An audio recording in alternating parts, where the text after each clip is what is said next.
En mis torturados oídos suena sin cesar un zumbido y un aleteo de pesadilla, y un débil y lejano aullido como el de algún sabueso gigantesco. No es un sueño, no es, me temo, ni siquiera una locura, pues ya han sucedido demasiadas cosas como para que me asalten estas misericordiosas dudas. St. John's es un cadáver destrozado. Solo yo sé por qué. Y tal es mi conocimiento que estoy a punto de volarme los sesos por miedo a ser destrozado de la misma manera. Por los pasillos sin luz y sin límites de la fantasía de lo antiguo, se desliza la negra e informe némesis que me lleva a la autoaniquilación. Que el cielo perdone la insensatez y la morbosidad que nos condujo a ambos a un destino tan monstruoso. Cansados de los lugares comunes de un mundo prosaico, en el que incluso las alegrías del romanticismo y la aventura pronto se vuelven rancias, St. John y yo habíamos seguido con entusiasmo todos los movimientos estéticos e intelectuales que prometían un respiro a nuestro devastador hastío. Los enigmas de los simbolistas y los éxtasis de los prerrafaelistas fueron nuestros en su momento. Pero cada nuevo estado de ánimo se agotó demasiado pronto de su divertida novedad y atractivo. Solo la filosofía sombría de los decadentes podía ayudarnos, y esto lo encontramos potente solo aumentando gradualmente la profundidad y el diablismo de nuestras penetraciones. Baudelaire y Husmans pronto se agotaron de emociones, hasta que finalmente solo nos quedaban los estímulos más directos de las experiencias y aventuras personales no naturales. Fue esta espantosa necesidad emocional la que nos condujo finalmente a ese detestable curso, que incluso en mi actual temor menciono con vergüenza y timidez. Ese horrible extremo del ultraje humano, la aborrecida práctica del robo de tumbas. No puedo revelar los detalles de nuestra espeluznante expedición, ni catalogar ni siquiera en parte los peores trofeos que adornan el museo sin nombre en el que habitamos conjuntamente, solos y sin servicio. Nuestro museo era un lugar blasfemo, impensable, donde con el gusto satánico de virtuosos neuróticos habíamos montado un universo de terror y una sala secreta, lejos, muy lejos, bajo tierra, donde enormes demonios alados esculpidos en basalto y ónice vomitaban de anchas bocas sonrientes una extraña luz verde y naranja, y ocultas tuberías neumáticas erizaban en calidoscópicas danzas de la muerte la línea de rojas cosas de charnela tejidas a mano en voluminosas colgaduras negras. A través de estas tuberías llegaban a voluntad los olores que más ansiaban nuestros estados de ánimo. A veces el aroma de los pálidos lirios funerarios, a veces el incienso narcótico de imaginados santuarios orientales de los muertos reales. Y a veces, cómo me estremece recordarlo, los espantosos hedores que desgarran el alma de la tumba sin cubrir. Alrededor de las paredes de esta repelente cámara había vitrinas con momias antiguas que se alternaban con cuerpos hermosos y reales, perfectamente disecados y curados por el arte del taxidermista, y con lápidas arrancadas de los cementerios más antiguos del mundo.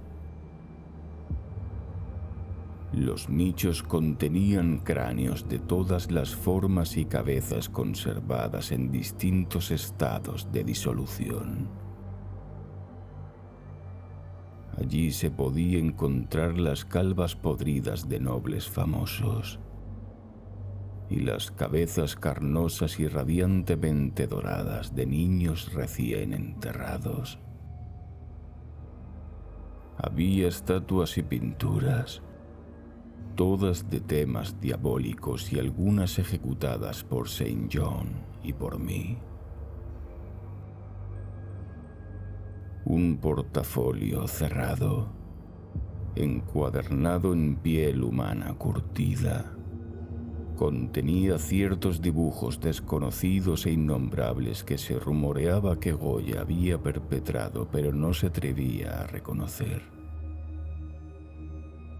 Había instrumentos musicales nauseabundos, de cuerda, de latón, de viento madera, en los que Saint John y yo produjimos a veces disonancias de exquisita morbosidad y de cacodemoníaco morbo, mientras que en una multitud de gabinetes de ébano con incrustaciones reposaba la más increíble e inimaginable variedad de botín funerario jamás reunido por la locura y la perversidad humanas. Es de este botín en particular del que no debo hablar.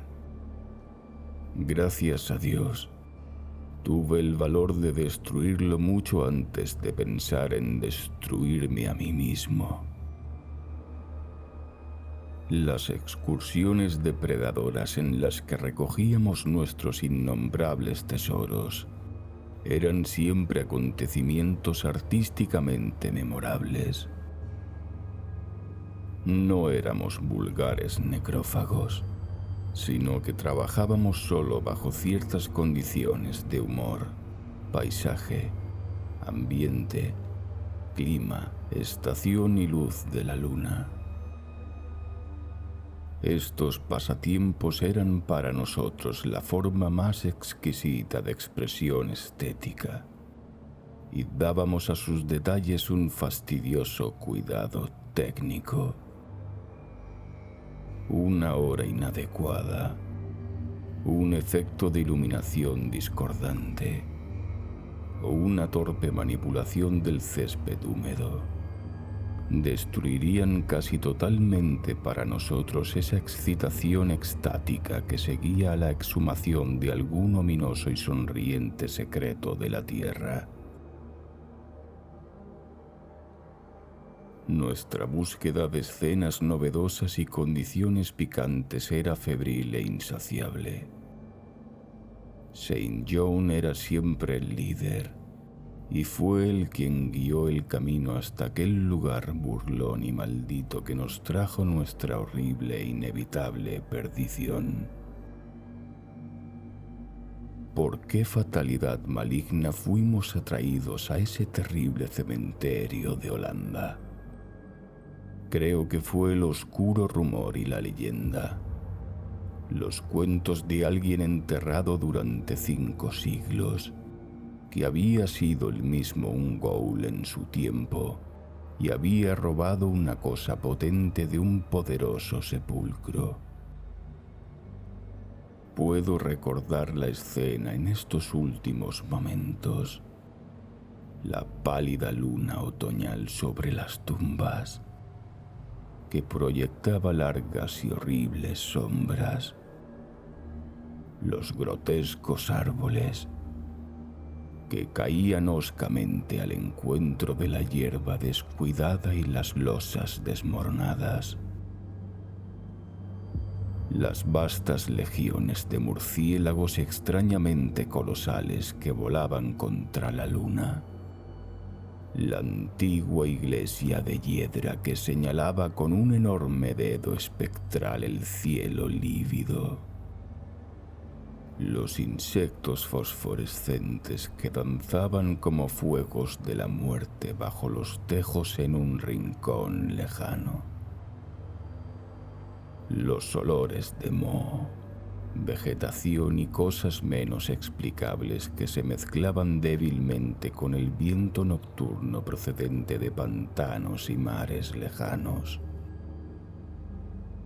Y lo peor de todo, el tenue y profundo aullido de algún sabueso gigantesco que no podíamos ver ni ubicar definitivamente. Cuando oímos esta sugerencia de aullido nos estremecimos, recordando los relatos de los campesinos, porque el que buscábamos había sido encontrado siglos atrás en este mismo lugar, desgarrado y destrozado por las garras y los dientes de alguna bestia indescriptible. Recuerdo cómo hurgamos con nuestras palas en la tumba del Ghoul y cómo nos estremecimos ante la imagen de nosotros mismos.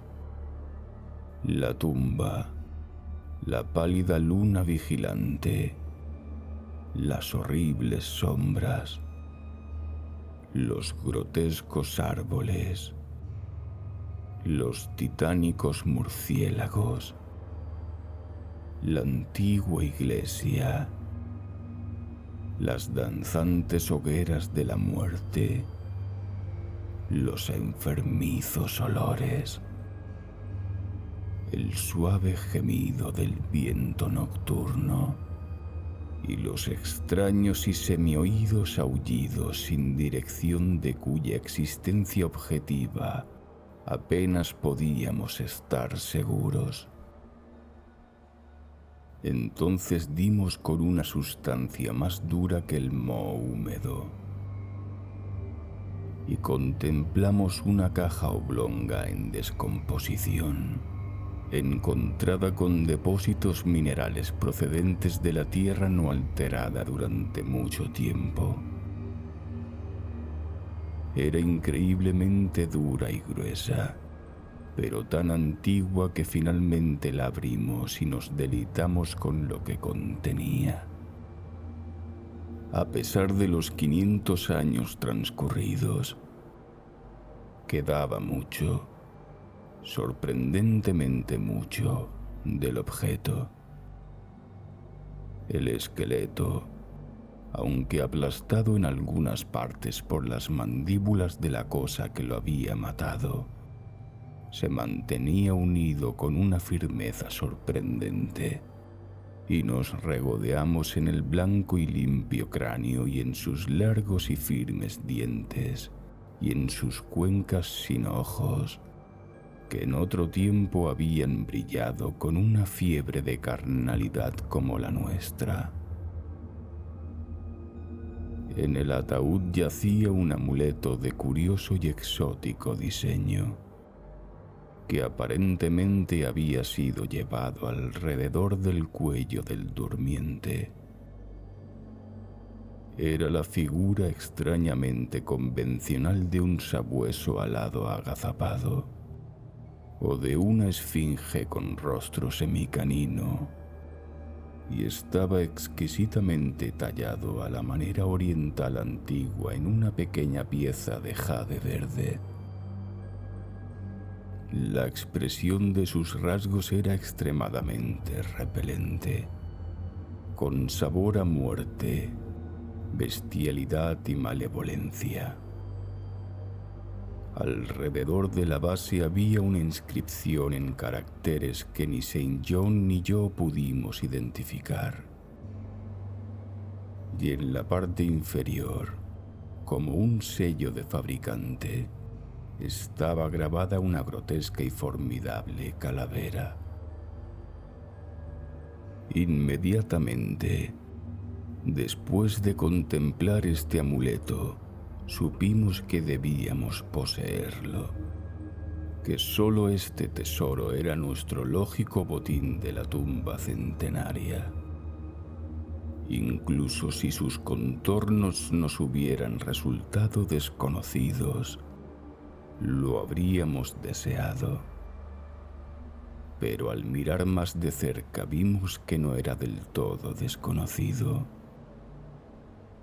En efecto, era ajeno a todo el arte y la literatura que los lectores cuerdos y equilibrados conocen, pero lo reconocimos como lo que se insinuaba en el Necronomicon prohibido del loco árabe Abdul al-Hazred, el espantoso símbolo de las almas del culto devorador de cadáveres del inaccesible Leng en Asia Central. En el fondo, se trataba de los siniestros lineamientos descritos por el viejo demonólogo árabe.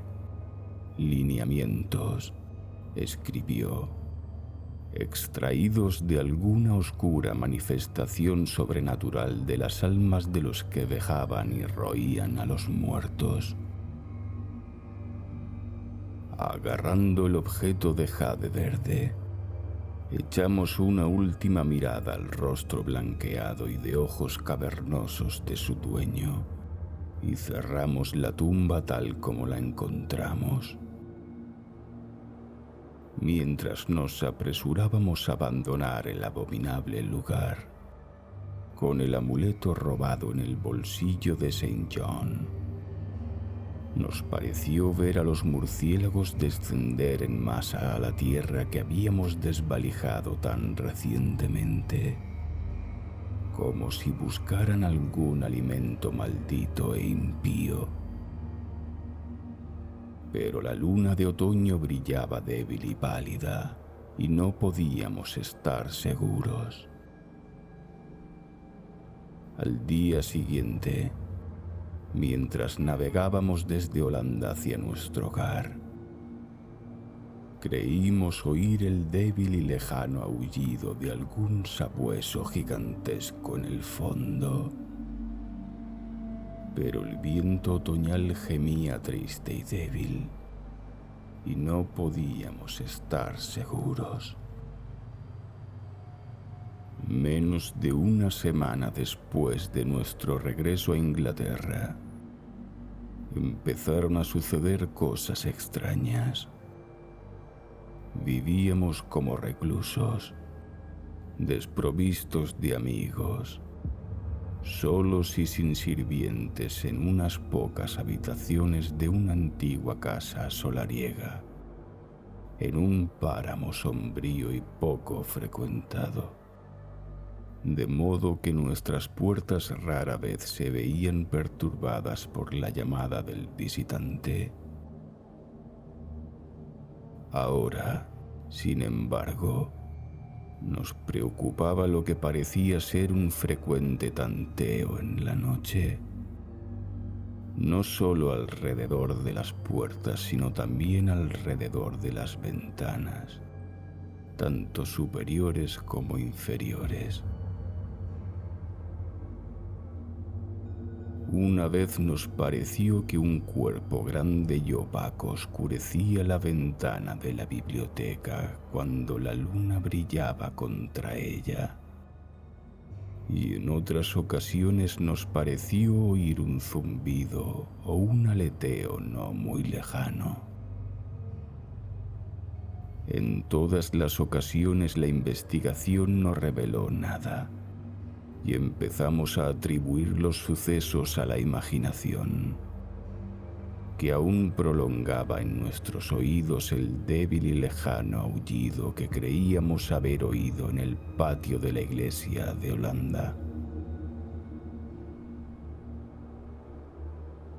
El amuleto de jade reposaba ahora en un nicho de nuestro museo, y a veces quemábamos ante él una vela de extraño aroma. Leímos mucho en el Necronomicon de Alhazred sobre sus propiedades y sobre la relación de las almas de los fantasmas con los objetos que simbolizaba. Y lo que leímos nos perturbó. Entonces llegó el terror.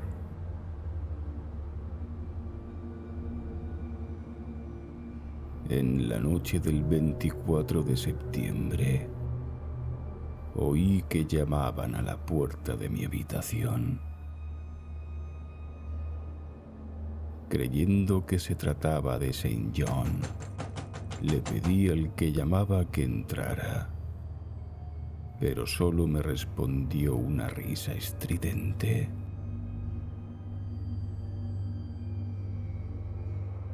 No había nadie en el pasillo. Cuando desperté a Saint John de su sueño, declaró desconocer por completo el suceso y se preocupó tanto como yo. Fue la noche en que el débil y lejano aullido sobre el páramo se convirtió para nosotros en una realidad cierta y temida.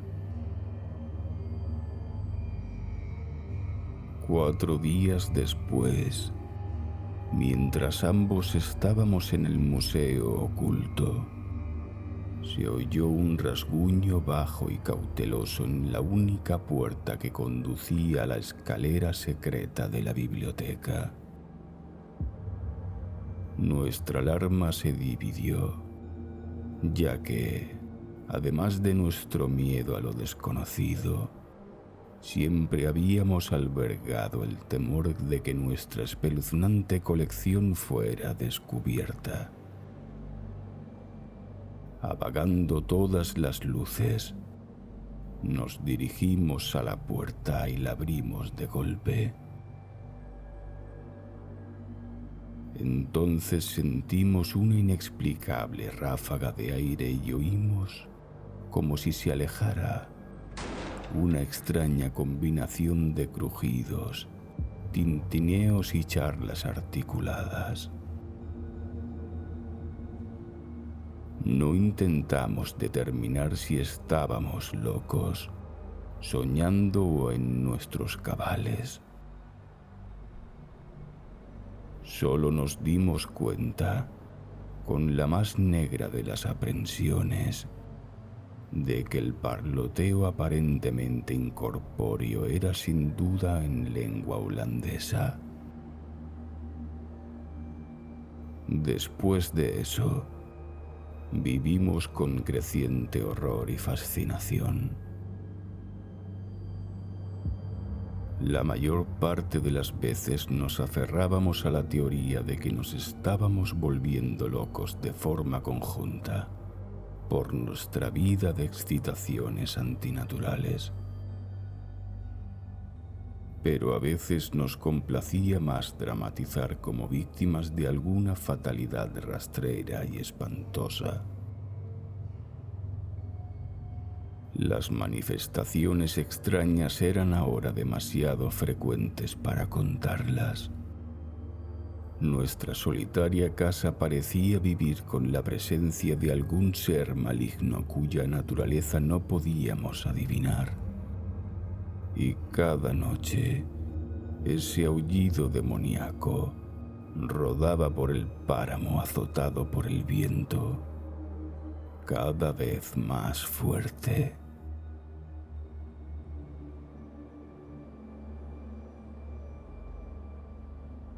El 29 de octubre encontramos en la tierra blanda bajo la ventana de la biblioteca una serie de huellas absolutamente imposibles de describir.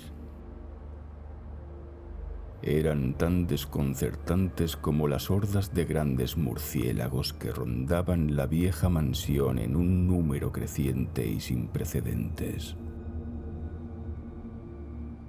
El horror alcanzó su punto culminante el 18 de noviembre, cuando Saint John, caminando hacia su casa al anochecer desde la lúgubre estación de tren, fue atrapado por algún espantoso ser carnívoro y despedazado.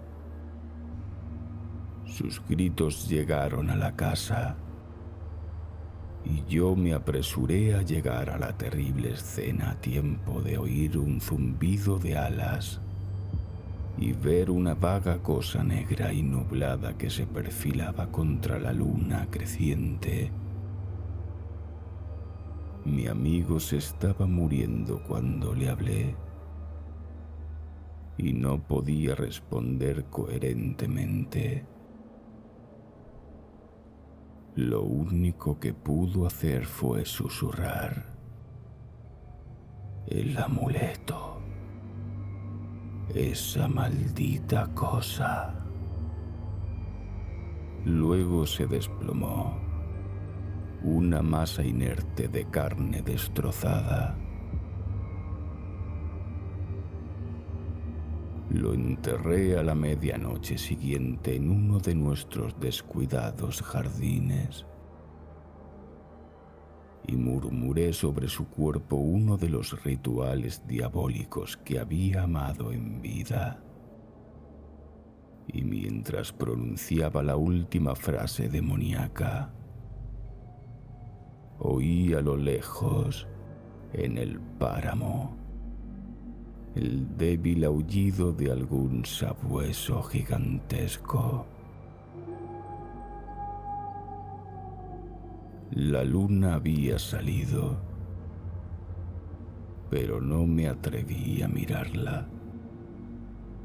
Y cuando vi en el páramo poco iluminado una amplia y nebulosa sombra que iba de montículo en montículo, cerré los ojos y me tiré al suelo boca abajo. Cuando me levanté, tembloroso, no sé cuánto tiempo después, entré tambaleándome en la casa e hice reverencias estremecedoras ante el amuleto consagrado de jade verde. Temiendo ahora vivir solo en la antigua casa del páramo, partí el día siguiente hacia Londres, llevándome el amuleto después de destruir por el fuego y enterrar el resto de la impía colección en el museo. Pero al cabo de 3 noches, volví a oír los aullidos, y antes de que pasara una semana sentí que unos ojos extraños me miraban cada vez que oscurecía. Una noche, mientras paseaba por Victoria Embankment en busca de un poco de aire necesario, vi una forma negra que oscurecía uno de los reflejos de las lámparas en el agua. Un viento, más fuerte que el de la noche, se precipitó y supe que lo que le había sucedido a Saint John pronto me sucedería a mí. Al día siguiente envolví cuidadosamente el amuleto de jade verde y me embarqué hacia Holanda. No sabía qué gracia podría obtener devolviendo el objeto a su silenciosa y dormida dueña, pero sentí que debía intentar cualquier paso concebiblemente lógico. ¿Qué era el sabueso y por qué me había perseguido? Eran cuestiones todavía imprecisas, pero había oído por primera vez los aullidos en aquel antiguo cementerio, y todos los acontecimientos posteriores, incluido el susurro de Saint John al morir, habían servido para relacionar la maldición con el robo del amuleto. En consecuencia me hundí en los abismos más profundos de la desesperación cuando, en una posada en Rotterdam, descubrí que los ladrones me habían despojado de este único medio de salvación.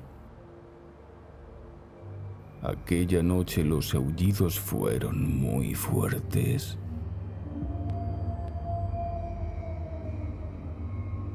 Y por la mañana leí sobre un hecho sin nombre en el barrio más vil de la ciudad. La chusma estaba aterrorizada, pues sobre una malvada vivienda había caído una muerte roja más allá del más asqueroso crimen anterior del barrio. En una escuálida guarida de ladrones, una familia entera había sido despedazada por una cosa desconocida que no dejaba rastro, y los que estaban alrededor habían oído toda la noche una nota débil, profunda e insistente como la de un sabueso gigantesco. Así que por fin me paré de nuevo en el insano patio de la iglesia, donde una pálida luna de invierno proyectaba horribles sombras y los árboles sin hojas se inclinaban hostilmente al encuentro de la hierba marchita y helada y de las losas que se resquebrajaban, y la iglesia cubierta de hiedra señalaba con un dedo burlón al cielo inhóspito, y el viento nocturno aullaba maniáticamente por encima de los pantanos helados y los mares frígidos. Los aullidos eran ahora muy débiles y cesaron por completo cuando me acerqué a la antigua tumba que una vez había profanado y espanté una horda anormalmente grande de murciélagos que había estado revoloteando curiosamente alrededor de ella. No sé por qué fui allí, a no ser que fuera para rezar o para balbucear locas súplicas y disculpas a la tranquila cosa blanca que yacía en su interior. Pero, cualquiera que fuera mi razón, ataqué el césped medio congelado con una desesperación en parte mía y en parte de una voluntad dominante fuera de mí. La excavación fue mucho más fácil de lo que esperaba, aunque en un momento dado me encontré con una extraña interrupción. Cuando un buitre delgado se lanzó desde el frío cielo y picoteó frenéticamente la tierra de la tumba hasta que lo maté con un golpe de mi pala. Finalmente llegué a la podrida caja oblonga y quité la húmeda tapa de nitrógeno. Este fue el último acto racional que realicé, porque agazapado dentro de aquel ataúd centuriado, abrazado por un séquito de pesadilla de enormes murciélagos nervudos y dormidos, estaba la cosa huesuda que mi amigo y yo habíamos robado, no limpia y plácida como la habíamos visto entonces, sino cubierta de sangre apelmazada y de jirones de carne y pelos ajenos, y mirándome con sensibilidad, con cuencas fosforescentes y afilados colmillos ensangrentados que bostezaban retorcidamente en burla de mi inevitable perdición. Y cuando aquellas sonrientes mandíbulas brotó un profundo y sardónico latigazo, como el de un sabueso gigantesco, y vi que sostenía en su sangrienta y sucia garra el perdido y fatídico amuleto de jade verde, me limité a gritar y a huir como un idiota, disolviéndose pronto mis gritos en alaridos de risa histérica La locura cabalgaba por el viento de las estrellas. Garras y dientes afilados en siglos de cadáveres, goteando muerte a horcajadas sobre una bacanal de murciélagos de ruinas negras, de templos enterrados de Belial. Ahora, mientras el aullido de esa monstruosidad descarnada y muerta se hace cada vez más fuerte, y el sigiloso zumbido y aleteo de esas malditas alas de telaraña se acerca cada vez más, buscaré con mi revólver el olvido, que es mi único refugio de lo innominado e innombrable.